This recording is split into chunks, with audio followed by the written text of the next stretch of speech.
Greetings, YouTube. Hope everybody had a wonderful Christmas and a Merry New Year. Hope everybody got some nice stuff in between from Thanksgiving on, which I have seen quite a few, and yeah, a lot of good stuff was had.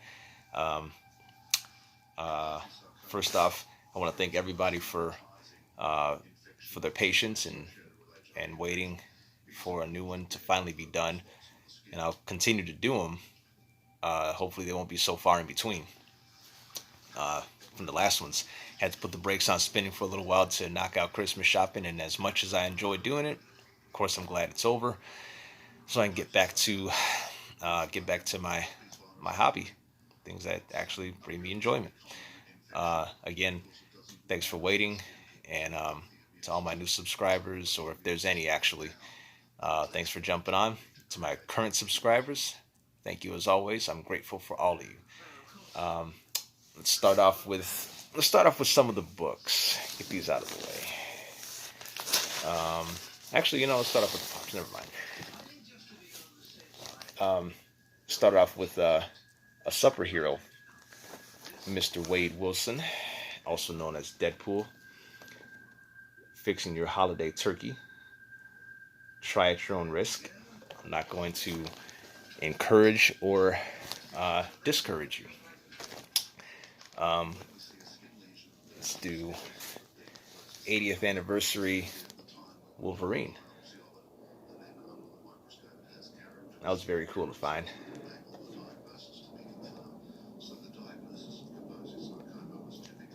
That was a very cool one to find. Hadn't seen too many of the X-Men ones at the time when I found Wolvie.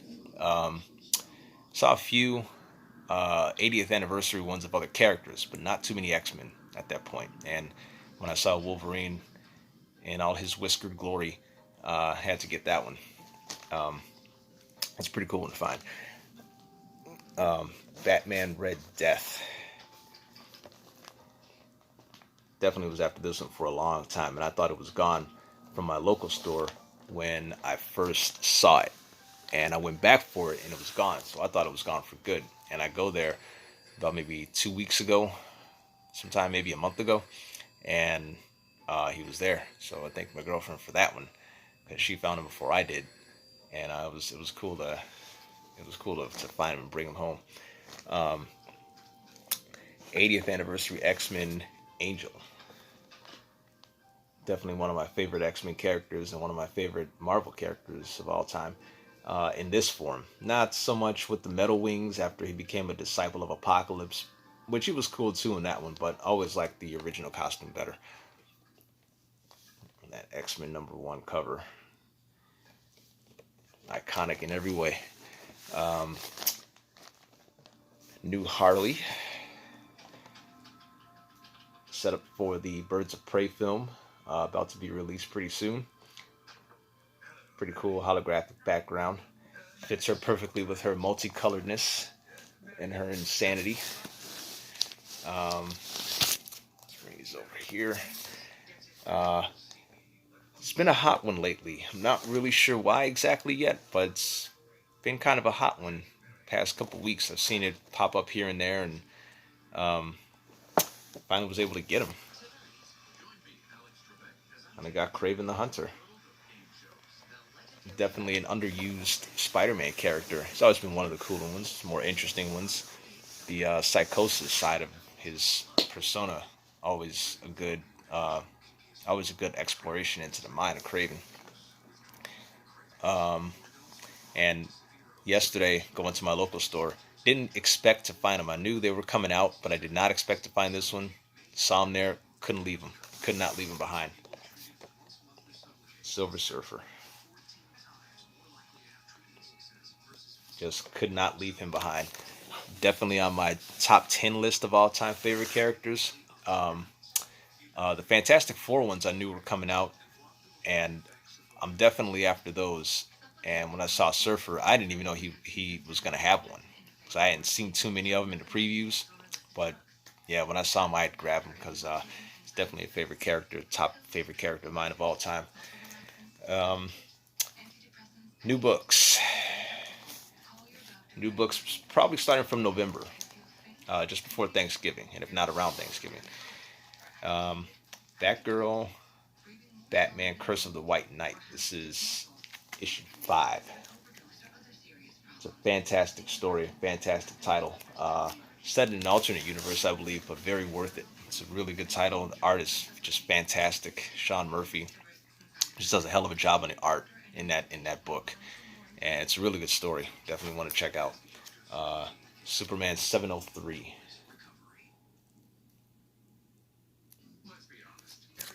That's cool. That's a pretty cool cover. Hopefully the story's good. Um, Strangers in Paradise number 8. I do believe that's volume 2. Do believe that's volume 2 or volume 3. Um, that's one of the best indie titles I think I've ever read before. Black and white. The first versions were in color, and then the second and third volumes were in black and white. And that's been one of the best independent books I've ever read. Realistic, very human, mixes of drama and comedy, emotionally driven stories um, that will kind of make you look at things a little different, or maybe think about things a little different in your own life, or you can see the similarities, maybe, on some degree you can relate to it on some level. But it's a very, very good book, very good. I would probably recommend you getting the collected versions instead of every individual issue. It's just a lot to get. And but if you're into getting the individuals, have at it. The collected series are probably easier to get. There's maybe 2 or 3 different formats of it, so you can just easily pick whichever one works for you best. um, 80th anniversary X-Men #1 birthday cake. Around the time of the relaunch, Cyclops, Wolverine in the brown costume, which was probably my favorite. I like that one, and Marvel Girl as the center. And I've always loved her costume. Takes you back to the very beginnings of the characters. Uh, Far Sector #1. Interested in that one. I'm gonna start that one pretty soon. See how it works out. I think they're just 2 issues in, but it's from the artist that worked on Naomi, and I really like his art. So that was definitely a reason for me to pick that one up. It's quickly becoming a really really good artist, a known guy too. Um, Yellow Power Rangers #44. Yellow foil cover. Always a sucker for the foil covers. I'm glad I'm finding those.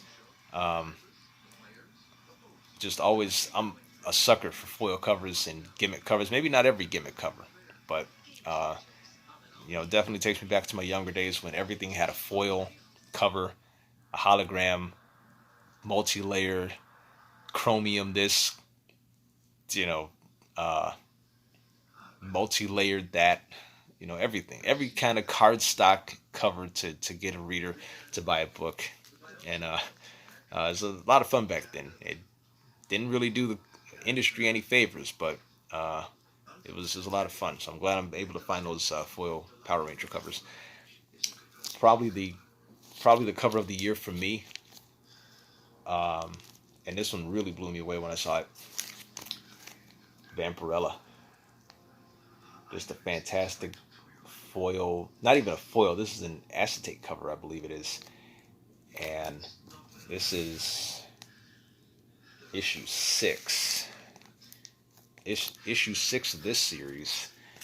And Vampirella is actually a really good character. She's an underrated character to me. She's been around since about the late 60s, early 70s. She's actually a really good character. She's pretty cool.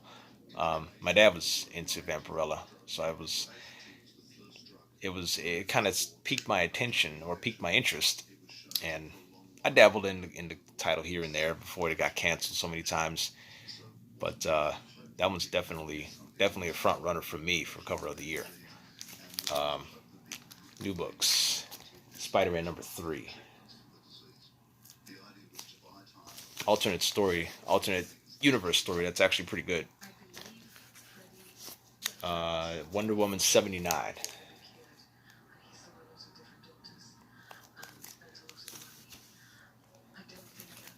Wonder Woman number 82. Love that fantastic vintage cover from the 40s, 50s, around that era. Um, I just love those. I just love those original DC costumes from that era. Those Silver Age days, 40s and the 50s. Just to me, that's what was DC, and it just for whatever reason it just fit those characters fit that time back then. It's like they belonged in that time, and that's definitely a top cover of mine.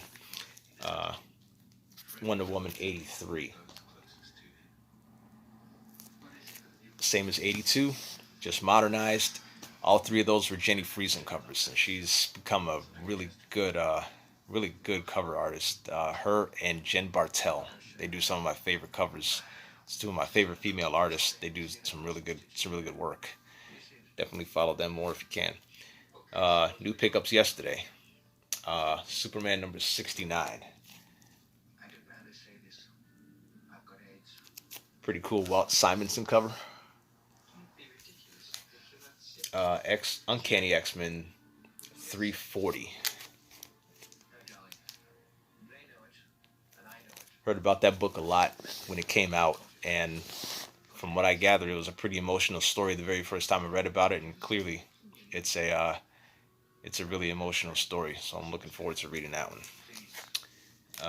Fantastic Four 374.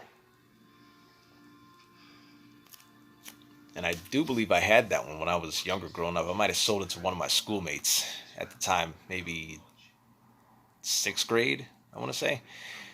At least between fifth and sixth grade, probably sixth grade.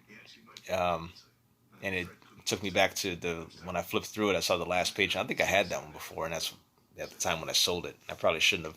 Still after my as complete a run as possible as I can for Fantastic Four. So any of those issues I can find just helps out quite a bit. It's always nice to get them. Superman number 120.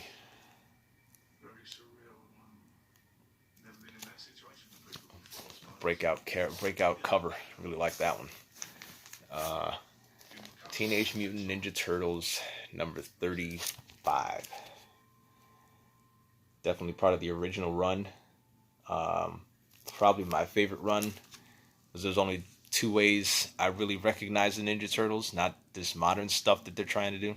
Um, yeah, I'm putting together kind of a run for those, see how it works out, but that's a really interesting take during that arc.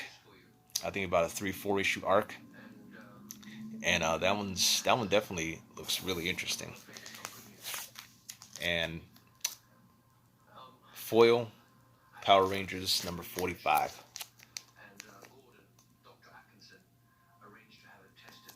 Again, I thought I had the black cover, but it was really cool to find out that I didn't, much to my surprise.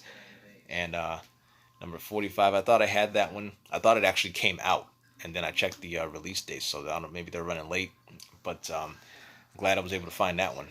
Uh, Nice haul, pretty nice haul for second week after Christmas shopping, and gonna start setting up to hopefully get some stuff graded pretty soon. And one of my next ones will have the results of that. And that's the big one I'm hoping for as soon as I can. Um, so until then, that'll do it for now. And hopefully, with those graded books coming back, whenever I send them off, and then I'll be able to show the results of those. So until next time, everybody take care. Collect what you love what you collect, and we'll see you then.